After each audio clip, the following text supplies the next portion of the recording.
Welcome to the Clinical Podcast Series brought to you by the American Academy of Optometry Foundation. The topic for this episode is eyelid malignancies in young individuals, clinical peculiarities. Hosted by Dr. Brujic. Topical expert is Dr. Jason Duncan. And I'd like to also thank our topical editor, Dr. Kat Hogan. And now it's my pleasure to bring you today's podcast. Welcome on behalf of the American Academy of Optometry Foundation. I'm Dr. Brujic, and I have the distinct pleasure of being joined today by Dr. Jason Duncan.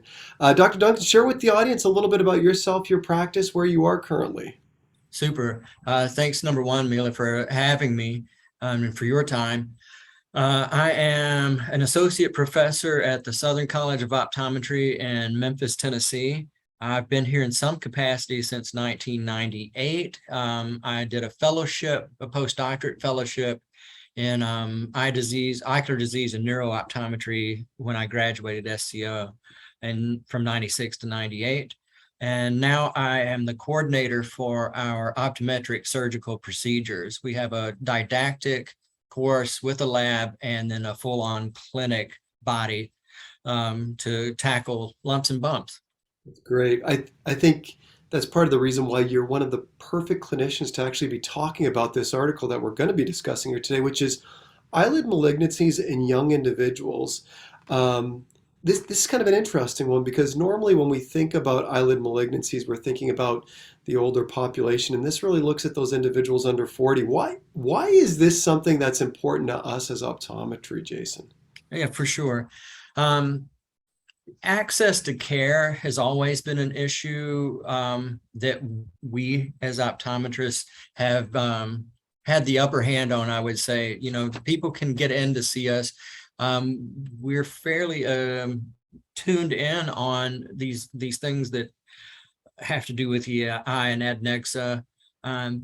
So it's good to see us as the patient. So it's also good for us as practitioners to be up on these things so that the public, when they're accessing our services, we can provide timely diagnoses, accurate diagnoses. One of the issues that was in the paper was the average time to treatment was 30 months for these people. You and I both know that we can cut that time down simply as optometry does through access. And then particularly if we're more well-versed in what we're seeing with these lumps and bumps.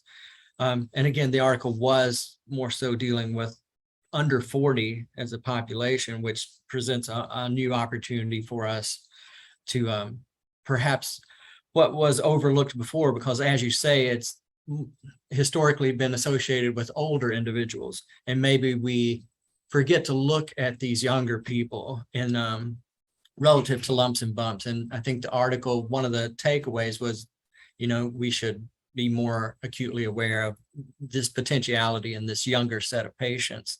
I think too, as our scope increases, I mean, you were talking about the surgical procedures. I think optometry is going to be kind of firsthand and managing these individuals, not simply seeing them and referring, but as the scope increases, we're going to be involved in really kind of taking these lumps off, assessing them, sending them in for assessment. I mean, do you see our role as optometry increasing in these individuals because of that? Yes, sir, absolutely. So, here in Tennessee, we're fortunate and have been. So we will excise epidermoid cysts, chalasia, hydrocystoma, papilloma. We have the wherewithal to biopsy something that we're suspicious of. Excising that or not, probably a gray area right now, but the profession is moving that way, as you mentioned, with expansion scope. And there are several states, as you know, that will have board autonomy and are kind of already there. So absolutely, as the scope expands, it's imperative on us to make sure we have a handle on proper diagnoses and management options for sure. Jason, going back to the paper a little bit, are there any messages or anything that you kind of pulled from the paper where you felt, from our perspective, it's important for patients to understand and know about? Yeah, The paper brought, in addition to the age that they were studying, they also studied female versus male, and there seems to be a slight leaning towards more females having these issues. And the paper could, it wasn't in depth enough to say why. So one thing we know is much more research is needed in this area. For us as clinicians, the paper brought out some points to mainly as patient education. Of course, for us to be more acutely aware of our younger patients and the potentiality that they have these, as well as what to do about them. But to advise our patients on how to avoid these things, because certainly the data is in that if you have propensities, either genetic or environment that you have yourself in towards these lesions, that having them earlier is a worse forecast for you as you get older, and as far as having more of them or worsening of them.